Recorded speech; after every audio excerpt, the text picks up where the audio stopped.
Para quienes no formaron parte de nuestra serie, en las predicaciones anteriores participó nuestro hermano Daniel, nuestro hermano Edward, quien les habla también.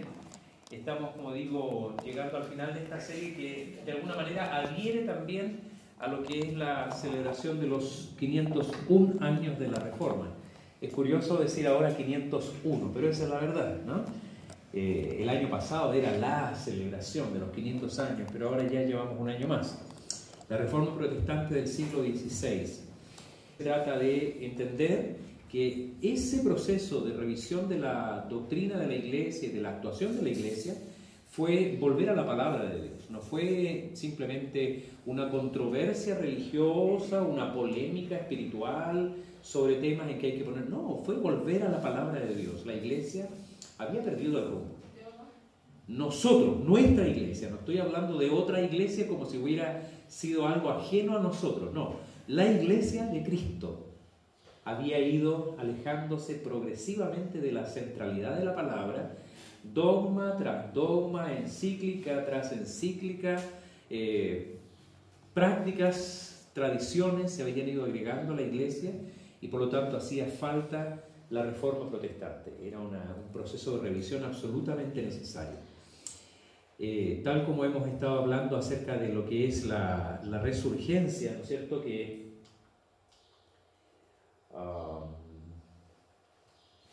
que yo soy el que no lo estoy diciendo. La resurgencia que significa un fenómeno natural de la naturaleza que por la acción del viento desde la costa lo que hace es desplazar las capas superficiales del agua, haciendo que las capas más profundas, las zonas más profundas del agua lleven toda esa riqueza de nutrientes, de oxígeno a la superficie. De esa misma manera nosotros oramos que el Espíritu Santo sople sobre la Iglesia hoy para seguir trayendo estas verdades de las profundidades de la palabra de Dios a la superficialidad con la que muchas veces nosotros vivimos nuestra fe cristiana. Uno de los males de la Iglesia cristiana de hoy es la superficialidad. Y eso entonces muestra que así como hace 5 siglos atrás, hoy día también la Iglesia necesita que el Espíritu continúe por la palabra ejerciendo esa influencia vitalizadora, transformadora, renovadora de la palabra de Dios en la vida de la Iglesia y en la vida de cada creyente.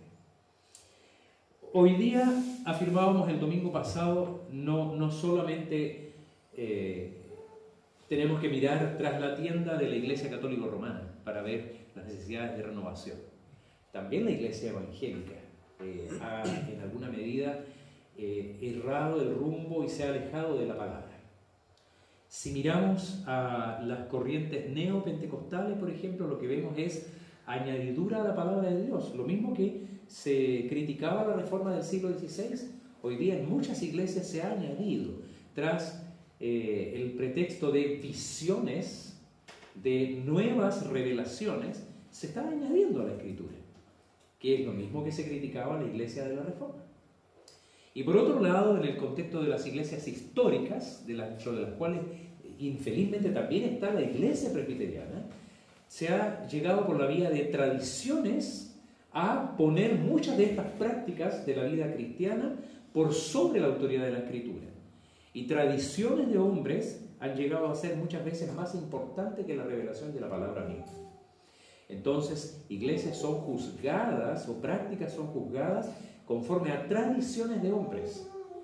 Hay iglesias donde el púlpito tiene que ser de determinado material y si no, no es válido, ¿no?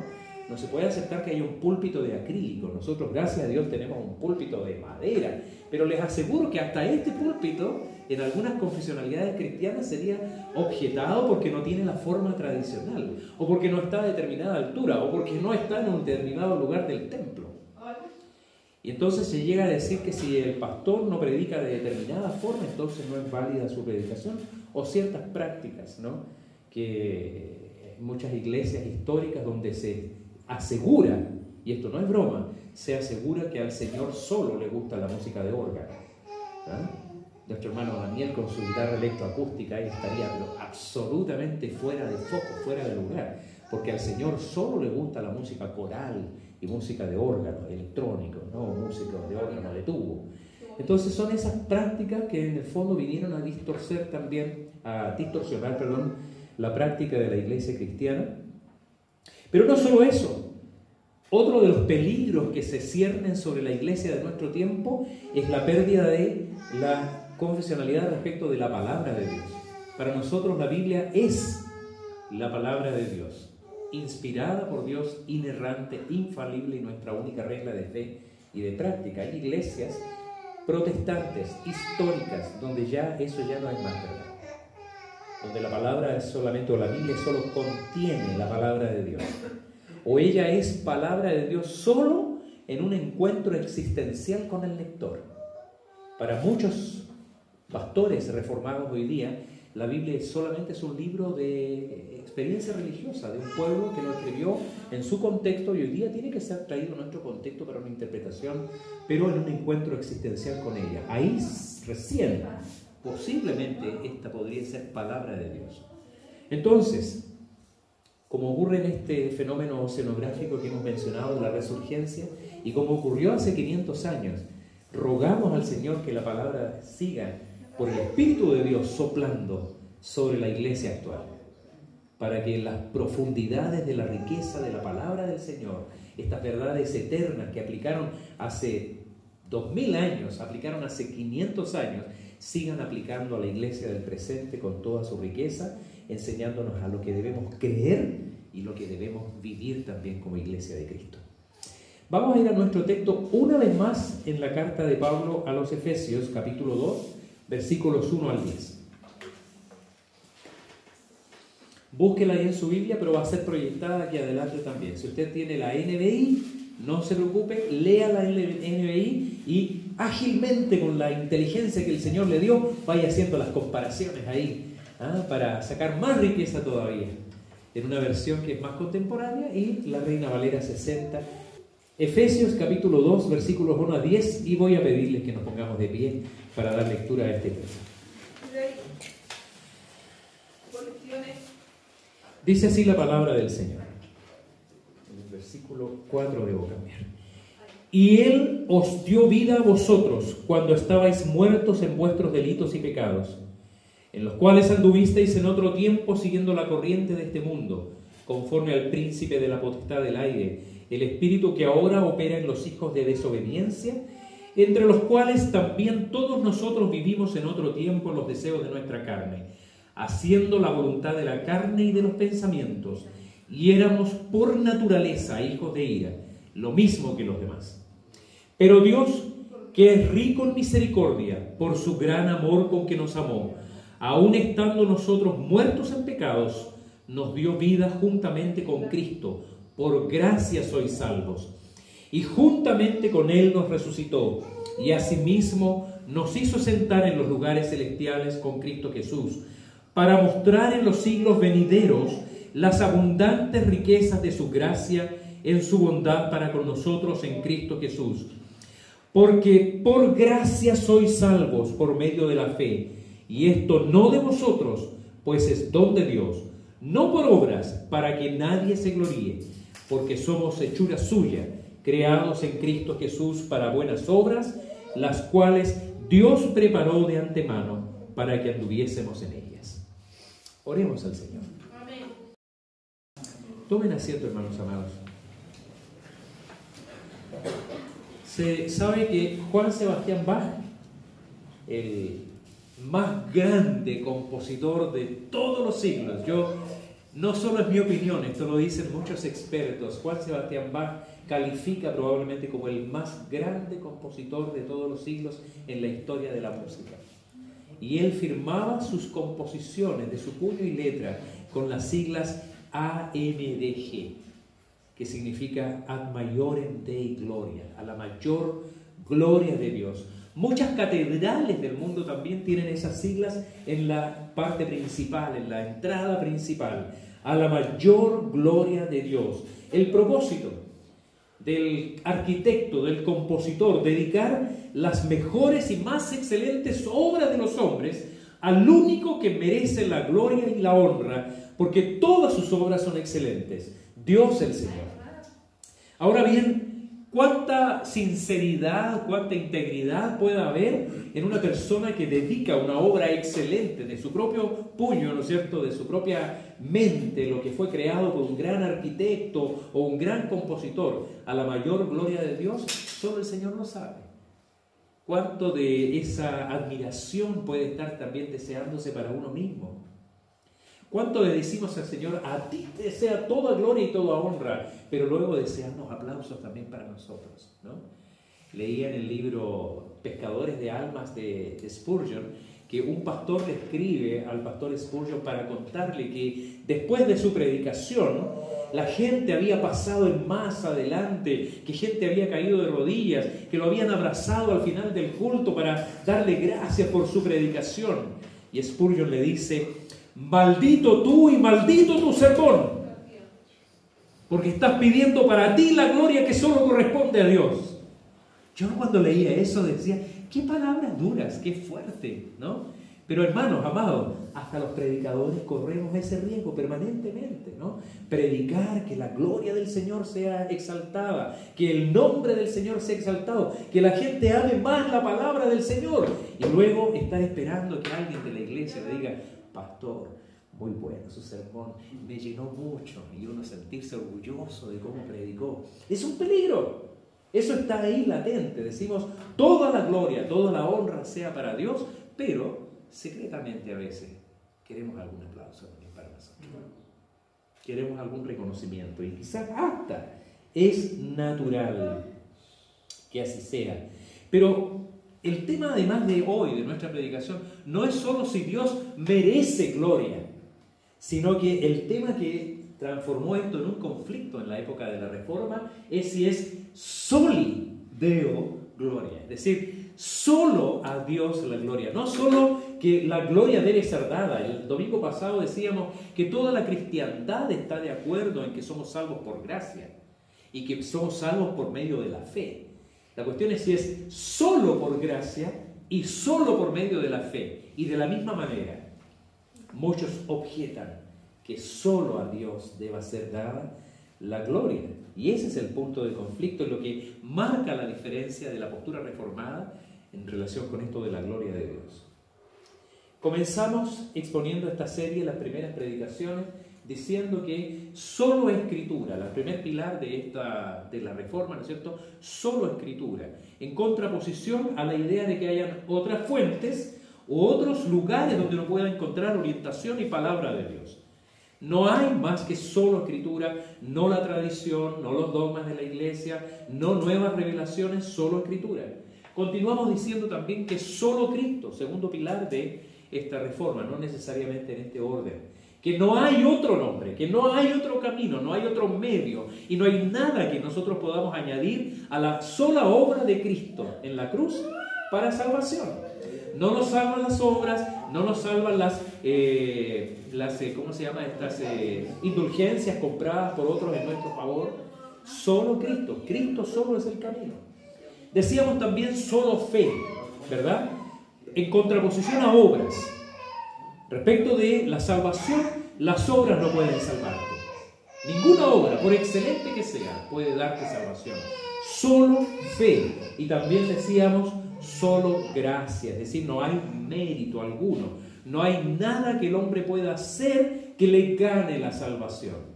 Por mucho que se empeñe, aunque sea un excelente creyente, aunque vaya todos los domingos a la iglesia, aunque pase horas de rodillas, nada de eso añade ni siquiera un poquito a la salvación que es en Cristo, porque es gratis, es una gracia, es un mérito exclusivo de Jesucristo. Bueno, ¿a qué nos llevan estos 4 solos de la Reforma? Inevitablemente que solo a Dios es la gloria.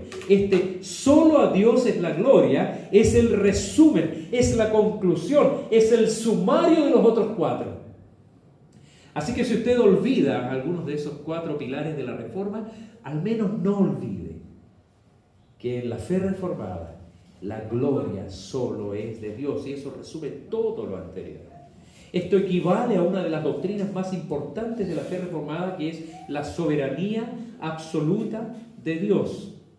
Decimos que en la fe reformada, esta soberanía absoluta de Dios es como el gran paraguas que está sobre todas las otras doctrinas. Esto que corresponde a las doctrinas en relación a la salvación, a cómo el hombre se justificará delante de Dios, es aún mucho más amplio en el solo a Dios la gloria. Porque eso aplica a todo lo que es la iglesia, lo que es el creyente, lo que es la familia, lo que es la finanza. Es decir, no hay área, aspecto de la vida de la iglesia y del creyente que no esté bajo esta soberanía de Dios y que nos dé toda la gloria solo a Dios. Y esta quizás es la razón principal, o una de las razones principales por las cuales cuando se escribía la Confesión de Fe de Westminster y se desarrollaron los catecismos mayor y menor, la primera pregunta del catecismo la primera respuesta, digamos, del catecismo responde a la pregunta: ¿cuál es el fin principal y más noble del hombre?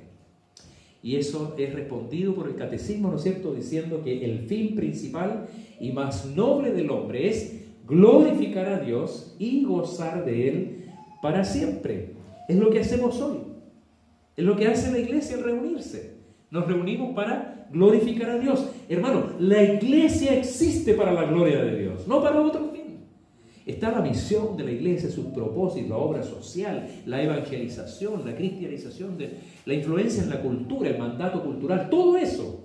Pero el fin principal de la iglesia y del creyente es la gloria de Dios. Para eso existe la iglesia.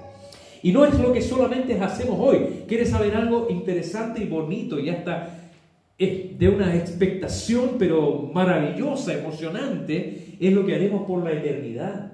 Fíjense lo que dice la Escritura en Apocalipsis 5:13. Y a todo lo creado que está en el cielo y sobre la tierra, es decir, nosotros, y debajo de la tierra, los que ya partieron, y en el mar, y a todas las cosas que en ellos hay, oí decir: al que está sentado en el trono y al Cordero sea la alabanza, la honra, la gloria y el poder por los siglos de los siglos. Así que si usted a veces se ha sentido cansado de venir un ratito al culto o adorar a Dios, prepárese, porque esto es lo que haremos por la eternidad. Esto es lo que haremos por la eternidad. Y habrá un gozo tan grande al hacerlo, que eso no significará nunca cansancio, ni tedio, ni aburrimiento, porque será lo más grande, lo más glorioso que nosotros lleguemos a hacer. Efesios es una carta preciosa, hermanos. ¿Ustedes se dio cuenta de eso? Este es el tercer domingo que predicamos en el mismo pasaje. Y seguiría habiendo riqueza en este texto. Es una carta inagotable, preciosa, ha sido llamada la reina de las epístolas. Una carta que al leerla, la expresión de alabanza a Dios, dando a Él toda la gloria, yo diría que es el resultado natural. Pero es muy interesante. Yo quiero pedirles que abran una vez más su Biblia ahí en Efesios capítulo 1, porque quiero llamar la atención de ustedes a algunos versículos del capítulo 1. No vamos a predicar ni leer todo el capítulo 1 otra vez, pero quiero que ustedes lean conmigo algunos versículos que ya van mostrando cómo el propósito de la palabra de Dios es que nosotros demos toda la gloria a Dios. Porque habla de ese fin, como el fin de lo que está siendo escrito, el fin de lo que está siendo enseñado. En el capítulo 1, versículos 3 al 6, dice: bendito sea el Dios y Padre de nuestro Señor Jesucristo, que nos bendijo con toda bendición espiritual en los lugares celestiales en Cristo, según nos escogió en Él antes de la fundación del mundo, para que fuésemos santos y sin mancha delante de Él, en amor, habiéndonos predestinado para ser adoptados hijos suyos por medio de Jesucristo, según el puro afecto de su voluntad. Y preste atención ahora: para alabanza de la gloria de su gracia, con la cual nos hizo aceptos en el amado. O sea, ya el autor, el apóstol Pablo, inspirado por el Espíritu Santo, está diciendo que todo eso está ocurriendo desde antes de la fundación del mundo. El plan de Dios, el plan de redención, está siendo trazado y conducido para alabanza de la gloria de su gracia. Versículos 11 y 12. En Él asimismo tuvimos herencia, habiendo sido predestinados conforme al propósito del que hace todas las cosas según el designio de su voluntad, el diseño, a fin de que seamos nosotros para alabanza de su gloria. nosotros los que primeramente esperábamos en Cristo. ¿Para qué estamos siendo traídos? Para alabanza de su gloria. Versículo 14, que es las arras de nuestra herencia hasta la redención de la posesión adquirida para alabanza de su gloria. Versículo 18, alumbrando los ojos de vuestro entendimiento para que sepáis cuál es la esperanza a que Él os ha llamado y cuáles las riquezas de la gloria de su herencia en los santos. Y finalmente versículos 20 y 21, la cual operó en Cristo, resucitándole de los muertos y sentándole a su diestra en los lugares celestiales, sobre todo principado y autoridad, y poder y señorío, y sobre todo nombre que se nombra, no solo en este siglo, sino también en el venidero. Es decir, el trono de Dios exaltado, donde estaremos para siempre delante del Cordero, para exaltarle por toda la eternidad. Todo apunta, querido hermano, a la gloria de Dios. Todo va en esa dirección. Cada persona que es ganada para Cristo es un nuevo adorador. En su conversación con la mujer samaritana, el Señor Jesucristo le dice: tales adoradores busca el Padre que le adore, en espíritu y en verdad. El Padre está buscando adoradores. ¿Cuál es la mejor manera que esta iglesia puede darle gloria a Dios? Es trayendo nuevos adoradores, llenando este lugar de personas que le adoren, que le adorarán acá y por la eternidad. Y ese es el propósito de la iglesia. Y el versículo 7 entonces, que nos ocupa en el capítulo 2, dice: para mostrar en los siglos venideros las abundantes riquezas de su gracia en su bondad para con nosotros en Cristo Jesús. Es decir, todo apunta hacia la gloria de Dios. ¿Cuál es nuestro propósito hoy día? Reafirmar la riqueza del Evangelio, que nos hizo por medio de la sangre de Jesucristo adoradores.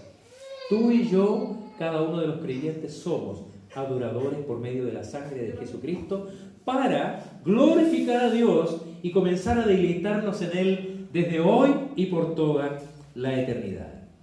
¿Qué decimos como iglesia cristiana, como presbiterianos, cuando decimos solo a Dios la gloria? Cuando decimos solo a Dios la gloria, estamos afirmando que lo que nosotros aportamos en primer lugar es nuestro pecado.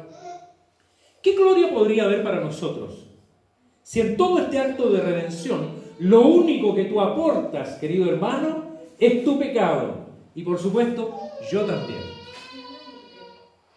Eso es lo que nosotros aportamos. La palabra dice: y Él os dio vida a vosotros cuando estabais muertos en vuestros delitos y pecados, en los cuales anduvisteis en otro tiempo, siguiendo la corriente de este mundo, conforme al príncipe de la potestad del aire, el espíritu que ahora opera en los hijos de desobediencia, entre los cuales también todos nosotros vivimos en otro tiempo, en los deseos de nuestra carne, haciendo la voluntad de la carne y de los pensamientos, y éramos por naturaleza hijos de ira, lo mismo que los demás.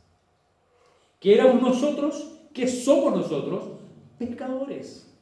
Pecadores, separados de la gloria de Dios, alejados de la gloria de Dios, impedidos por naturaleza en llegar a Dios por nuestros méritos, porque éramos hijos de ira, lo mismo que todos los demás. La gran queja del humanista de todos los tiempos, sea creyente o no lo sea, es que algo de gloria debe tener el hombre. Algo de honra debe haber, algo de bueno tiene que haber en el hombre. Algo digno de elogio, por muy malo que sea, algo debe haber en nosotros que merezca al menos un poquito de reconocimiento de Dios y de los hombres. Según Loraine Bittner, un afamado teólogo norteamericano del siglo XX, él vivió entre el año 1901 y 1990, un arminiano, para los que no saben qué es lo que es Arminio y la doctrina arminiana, después se lo podemos explicar con más amplitud, pero un arminiano, que son, y esto no lo decimos con jactancia, la gran mayoría de las iglesias cristianas, católicas y otras iglesias evangélicas no reformadas. Un arminiano es uno que afirma que el hombre no es absolutamente incapaz. Su destino eterno depende de cómo use su libre albedrío, escogiendo el bien y rechazando el mal. El hombre puede cooperar con el Espíritu de Dios, La fe es un acto del hombre que precede al nuevo nacimiento. Es el don del pecador a Dios y con lo que contribuye a su salvación. Esto está tomado del libro La Predestinación. Y llamo la atención al título del libro porque cuando yo quise poner aquí en mis apuntes la cita del autor y la fuente, que es algo que uno honradamente debe hacer. Si yo cito a alguien, debo dar el reconocimiento a quien es esa cita. Pero qué cosa interesante, que cuando fui a buscar la cita, los datos del libro, en la primera página, me encontré con esta nota del autor: concedo a cualquiera la libertad de usar el material de este libro con o sin reconocimiento. Y me llamó mucho la atención y dije yo, pero qué coherente con este hermano, me encantó, Loraine Bittner, ya en la presencia del Señor, porque él coherente con todo lo que escribe en ese libro sobre la soberanía absoluta de Dios. Él dice, esto no es mío, esto no es mío, úselo libremente porque esto es del Señor. Usted quiere usarlo, úselo, y si quiere no me da ni siquiera el crédito, yo igual se lo estoy dando, ¿no? Gracias al Señor por personas como él. Eso es coherencia, eso es coherencia. Si la gloria es del Señor, no estoy diciendo que todos los autores tengan que darnos permiso para sacar libremente todas sus fuentes, pero es interesante que él lo hizo de esa manera. Cierro el paréntesis para continuar. En suma, un arminiano dice que el pecador coopera con su salvación. Dios hace mucho por él, lo mayor, lo más grande, ¿no? Él envió a su Hijo para morir por nosotros. Él caminó la mayor parte de ese camino, cientos de kilómetros, años luz de distancia, desde la santidad, de la excelencia de su gloria, para venir a hacerse uno de nosotros aquí en la tierra. Pero el hombre tiene que recorrer un pequeño trecho, porque si el hombre no recorre ese trecho, entonces no hay salvación posible. En consecuencia, la salvación en esa mirada es la respuesta del hombre a la mirada suplicante del Padre, que pacientemente espera por esa respuesta. Es como si Dios estuviera ahí, habiendo ya recorrido toda esa distancia, y estuviese mirándonos con un rostro de súplica. Dios quiera, no, Él es Dios, ¿no? Ojalá el hombre pudiera tomar nuestra mano. El hombre pudiera mirar al sacrificio de mi Hijo y quisiera responder a mi llamado. Él está ahí con la mano temblorosa extendida hacia nosotros, confiando que alguien, ¿se imagina usted que nadie hubiese querido tomar la mano de Él? ¿Que todo ese sacrificio de Cristo hubiese sido en vano? ¡Qué frustración para el Señor! Hermanos, no es así. La Biblia dice que a los que antes conoció, es decir, antes que el mundo fuese, los amó íntimamente. Él puso su nombre en nosotros. Y voy a poner la palabra Él para referirme al Padre intencionalmente en este texto de Romanos 8:28. A los que antes conoció, Él los predestinó para que fuesen hechos conformes a la imagen de su Hijo, para que Él sea el primogénito entre muchos hermanos. Y a los que predestinó, Él también llamó. Y a los que llamó, Él también justificó. Y a los que justificó, Él también glorificó. ¿Dónde está la voluntad del hombre en este orden de salvación? ¿Dónde está la participación del hombre? Todo es de Dios, queridos hermanos. Pablo es muy explícito en sus cartas en señalar la total gloria de Dios en la salvación del hombre. Vea este pasaje de Romanos capítulo 3, y voy a poner solamente el versículo 26, 27 y al final, pero comienza en un texto muy conocido de Romanos 3:23. ¿Cómo dice Romanos 3:23? Por cuanto todos pecaron y están destituidos de la gloria de Dios. Es decir, todos pecaron, sin excepción, y están destituidos de la gloria de Dios. Pero dice, siendo justificados gratuitamente por su gracia, mediante la redención que es en Cristo Jesús, a quien Dios puso como propiciación por medio de la fe en su sangre, para manifestar su justicia, a causa de haber pasado por alto en su paciencia los pecados pasados. Y aquí, con la mira de manifestar en este tiempo su justicia, a fin de que Él sea el justo y el que justifica al que es de la fe de Jesús. Y pregunta el apóstol, ¿dónde está pues la jactancia? Queda excluida. ¿De qué podría preciarse el hombre? ¿De qué podríamos nosotros enorgullecernos? No hay lugar para ninguna gloria del hombre. En la salvación, toda la gloria es de Dios. Toda gloria es de Él.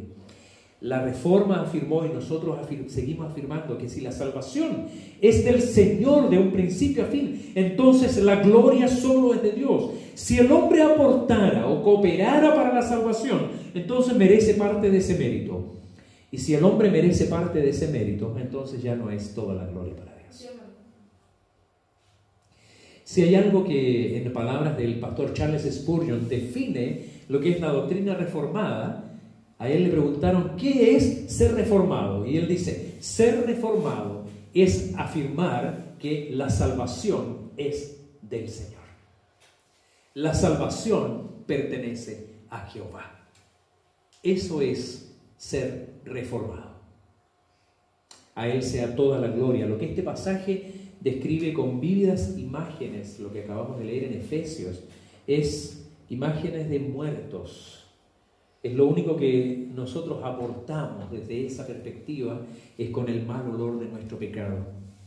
Ni nosotros, ni los santos, ni la Virgen María, ni la Iglesia por medio de sus sacramentos y prácticas o rituales puede aportar nada, añadir algo a la perfecta, completa, suficiente y definitiva obra de Cristo en nuestro favor. Por eso, en cuanto a la salvación, toda la gloria es solo para Dios. ¿Amén? Pero también la palabra continúa diciendo que afirmar, cuando decimos solo a Dios la gloria, estamos diciendo también lo que Dios hizo por nosotros. ¿Qué es lo que Él hizo por nosotros? La palabra dice ahí, pero Dios, que es rico en misericordia, por su gran amor con que nos amó, aun estando nosotros muertos en pecados, nos dio vida juntamente con Cristo. Por gracia sois salvos.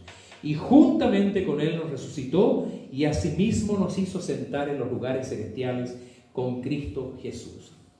Es como si Pablo dijera, eso éramos todos nosotros, judíos y no judíos, todos igualados en nuestra completa falta de merecimientos y carentes de ninguna habilidad para hacer algo que aportara a nuestra salvación. Aunque algo hacíamos.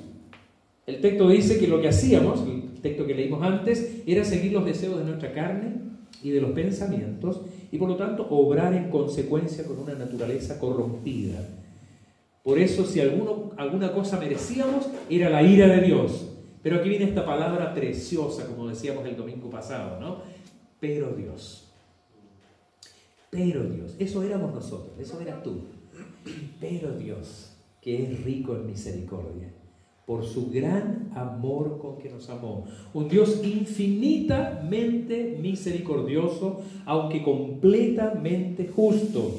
Amándonos como nos amó, estando en condición de cadáveres, nos dio vida, nos regaló el vivir.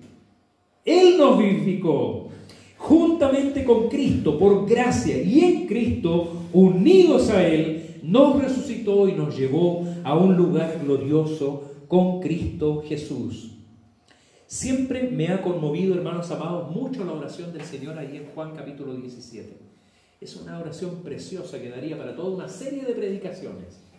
Pero uno de los textos que siempre llamó mi atención fue casi al final, cuando después del Señor comenzar diciendo, Padre, la gloria que me diste, yo les he dado.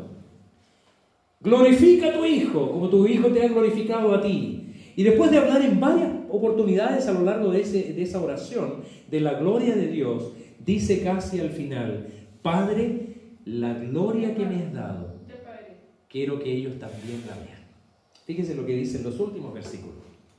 Dice, Padre, aquellos que me has dado, quiero que donde yo estoy, también ellos estén conmigo, para que vean mi gloria que me has dado.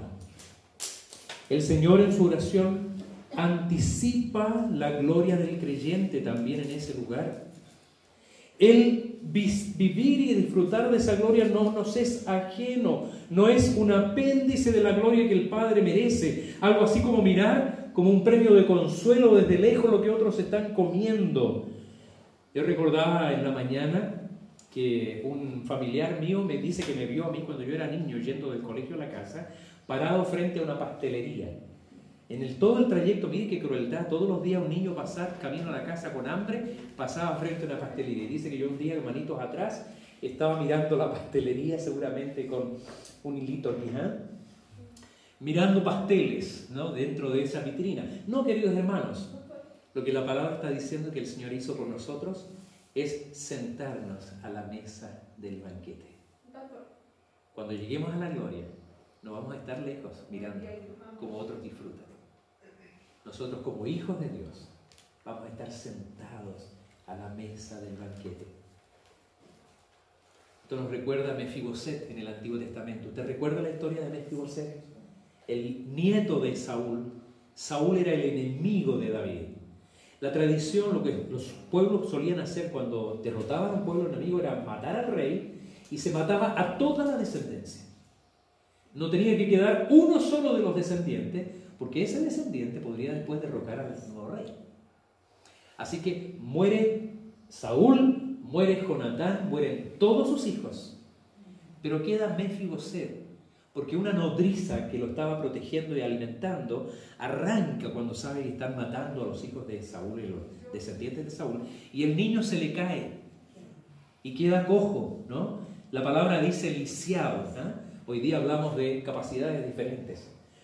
Pero él queda discapacitado, queda cojo de por vida. A pesar de todo, él se casa, tiene una familia más grande. Y David, cuando llega al rey, a ser rey, se preocupa de los descendientes de Jonatán y pregunta si queda alguno.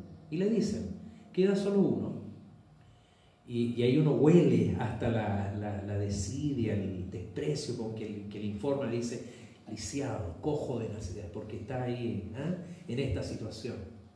Y en ese tiempo una persona discapacitada realmente quedaba despojado, era como un paria, un despojo humano, ¿no? Y además era nieto de su enemigo. Y el rey David manda a buscar a Mefiboset y dice que desde ese día lo sentó a la mesa del rey, sin derechos, sin acceso a ese privilegio, por gracia, sentado a la mesa del rey. Y eso somos nosotros, sin derechos, desposeídos de todo privilegio, enemigos de Dios, pero por gracia, sentados a la mesa del banquete. Por eso dice ahí, y asimismo nos hizo sentar en los lugares celestiales con Cristo Jesús. Eso es lo que hizo el Señor por nosotros. No es digno de gloria, no es digno de alabanza. Y que un día podamos nosotros compartir esa gloria. Cuando la palabra dice que el propósito y el fin más noble del hombre es glorificar a Dios y gozar de Él para siempre, está hablando de eso. No es que nosotros vamos a estar ahí solo para alabarle. Cada uno de nosotros va a estar disfrutando en deleite delante del Señor. El Salmo 16, en el versículo 11, al final dice, en la presencia del Señor hay gozo, delicias a su diestra para siempre. Delicias a su diestra para siempre. Estar en la presencia del Señor será deleitoso. Estaremos glorificándole, pero al mismo tiempo un gozo increíble llenará nuestros corazones. ¿Y cuál es el fin de lo hecho por el Señor? Cuando decimos solo a Dios la gloria, estamos diciendo también que el fin de lo hecho por Dios es su gloria. El propósito último de todo esto que hizo el Señor es su gloria, versículos 7 al 10. Cuando ya empiezan a cerrarse un poquito algunas pestañitas, vamos a hacerlos despertar un poco. Lean conmigo, ahí desde adelante. Dice, para mostrar en los siglos venideros las abundantes riquezas de su gracia en su bondad para con nosotros en Cristo Jesús. Porque por gracia sois salvos por medio de la fe. Y esto no de vosotros, pues es don de Dios. No por obras, para que nadie se gloríe. Porque somos hechura suya, creados en Cristo Jesús para buenas obras, las cuales Dios preparó de antemano para que anduviésemos en ellas. Texto central en este pasaje es el versículo 7, porque nos dice para qué hizo el Señor toda esta exhibición de amor y misericordia a través de Jesucristo. Y esto es mostrar, exhibir, lucir, poner en un lugar de exaltación desde ahora y por toda la eternidad las abundantes riquezas de su gracia. Para eso hizo todo esto el Señor. Hermano amado, no tenemos el momento ahora, el tiempo para desarrollarlo, tomaría mucho tiempo, pero hasta los eventos del Edén, la caída de Adán y Eva, la introducción del pecado en el mundo, tenían finalmente el fin último de mostrar la gracia de Dios y la exaltación de su gracia y de su sabiduría. Si alguna vez te se ha preguntado ¿por qué todo aquello? Acá está el final último, exaltar la gloria de la gracia de nuestro Señor. Y el apóstol lo sigue explicando para nosotros, que esto es así. Se muestra en que la salvación es por gracia, por medio de la fe, que viene de Él, no de nosotros, no por obra. ¿Para qué? Para que nadie se gloríe, porque la gloria es de Dios. No hay nada que nos pueda hacer que añada gloria a nuestra vida, porque todo es para la gloria de Dios. Y abunda un poco más en la explicación, añadiendo que aún las obras que los creyentes puedan realizar después de salvos, no son sus obras, sino son aquellas que Dios preparó de antemano para que anduviésemos en ellas. Así que no hay lugar para ninguna gloria humana, sino que toda la gloria es solo de Dios. De manera que no hay nada en que los creyentes reciban gloria en cuanto a su salvación, puesto que toda salvación es operada en Cristo Jesús y además aplicada en nosotros sobrenaturalmente por la obra del Espíritu Santo. Es Dios Padre, Hijo y Espíritu Santo el que nos salva y nos hace suyos para siempre. Es como si el apóstol Pablo hiciera una pregunta de naturaleza retórica. ¿Por qué las obras humanas no apuntan a la gloria de los hombres? Y respondiera para nosotros, porque somos hechura suya. Porque somos obra de Dios, creados en Cristo Jesús para buenas obras, las cuales Dios preparó de antemano para que anduviésemos en ellas. Obras que, como decíamos el domingo pasado, son también vistas por los hombres para la gloria de Dios. Así alumbre vuestra luz delante de los hombres, para que vean vuestras, así entre comillas, vuestras buenas obras y glorifiquen a vuestro Padre que está en los cielos. Esto es algo tan natural y es tan fácil de ilustrar como, si usted recuerda, aquella ocasión en que los padres van a la entrega de certificados al final del año escolar y se hace una ceremonia ahí y se va a premiar al mejor alumno, y alguien ya le sopló que el mejor alumno del curso es su hijo. Y entonces llega el momento en que lo llaman adelante, lo hacen pasar, le dan un certificado como el mejor alumno del curso, el mejor promedio, y el papá con un gran babero ahí saca pecho, ¿no? Y después los apoderados que están al lado se acercan a los papás y le dicen: los felicito, ¿ah? Felicitaciones, congratulaciones. ¿Por qué? Si las notas las sacó el niño, pero eso glorifica a los padres, ¿no? Toda obra buena que un creyente hace, porque es obra que el Señor está produciendo en ti, finalmente glorifican al Padre. La gente debe mirar a tu vida y debe decir: este es un buen creyente porque es un hijo de Dios. Su testimonio glorifica al Señor. Y si no está haciendo de esa manera, debiéramos preocuparnos. Debiéramos preocuparnos. ¿Cómo es el testimonio tuyo en tu vecindario, en tu universidad, en tu trabajo? ¿Tus obras glorifican al Padre? Quien te mire a ti puede decir: qué bueno es Dios. Esa es una pregunta interesante que no vamos a responder hoy día. Digamos en general, hermanos amados, que solo a Dios la gloria es como si nosotros afirmásemos la soberanía absoluta de Dios, aquella soberanía que se ejerce en todas y cada una área, en cada área de nuestra existencia. La palabra dice: háganlo todo para la gloria de Dios, ¿no? Si pues coméis o bebéis o hacéis otra cosa, hacedlo todo para la gloria de Dios. Dos cosas entonces debemos cuidar nosotros acá al respecto. La primera de ellas es que tengamos mucho cuidado de no estar haciendo nada para gloria personal.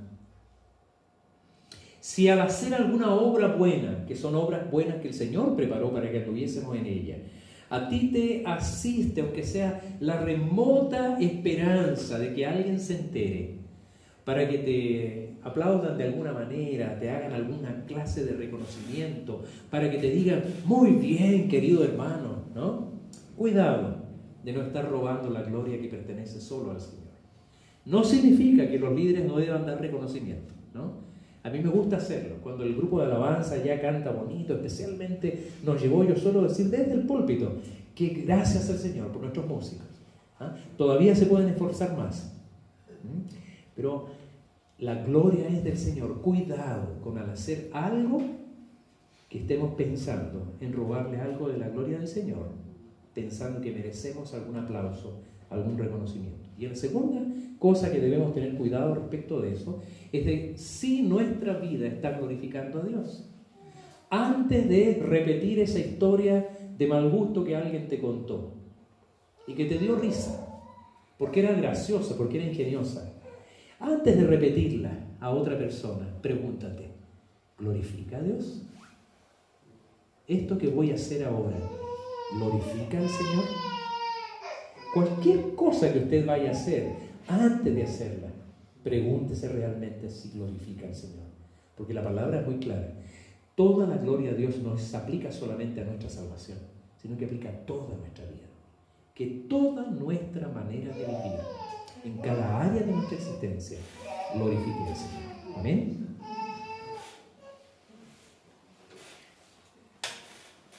Soli Deo Gloria. Ese es el postulado de la Reforma y es lo que hoy hemos conversado. Pero también esto aplica no solamente a nuestro tiempo.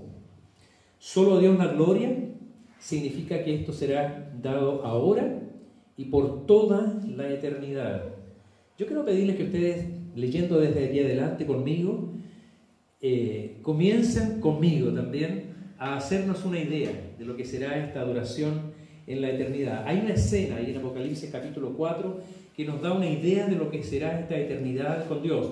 Muestra el texto completo un trono alto y sublime, delante del cual están estos 4 seres vivos que representan a la suma de todos los ángeles de Dios, estos espíritus ministradores que le rinden gloria. Y están los 24 ancianos que representan a la iglesia toda, la iglesia del Antiguo y del Nuevo Testamento. Y ellos echan sus coronas de victoria delante del Cordero, porque reconocen que si fueron vencedores, si fuimos vencedores, si tú siendo pecador fuiste hecho salvo, esa gloria es del Señor. Tu corona de oro la puso el Señor ahí en tu cabeza. Toda la gloria en cuanto a nuestra salvación. Por eso estos salvos, estos seres que están ahí representando a toda la iglesia, sacan sus coronas de la cabeza, la echan a los pies del Cordero y se postran delante de Él en adoración. Y dice la palabra, lea conmigo. Y siempre que aquellos seres vivientes dan gloria y honra y acción de gracias al que está sentado en el trono, al que vive por los siglos de los siglos, los 24 ancianos se postran delante del que está sentado en el trono y adoran al que vive por los siglos de los siglos y echan sus coronas delante del trono, diciendo: Señor, digno eres de recibir la gloria y la honra y el poder, porque tú creaste todas las cosas y por tu voluntad existen y fueron creadas. Amén. Que el Señor bendiga a la iglesia y a Él sea toda la gloria y toda honra en la iglesia, ahora y por toda la eternidad. Les invito a orar.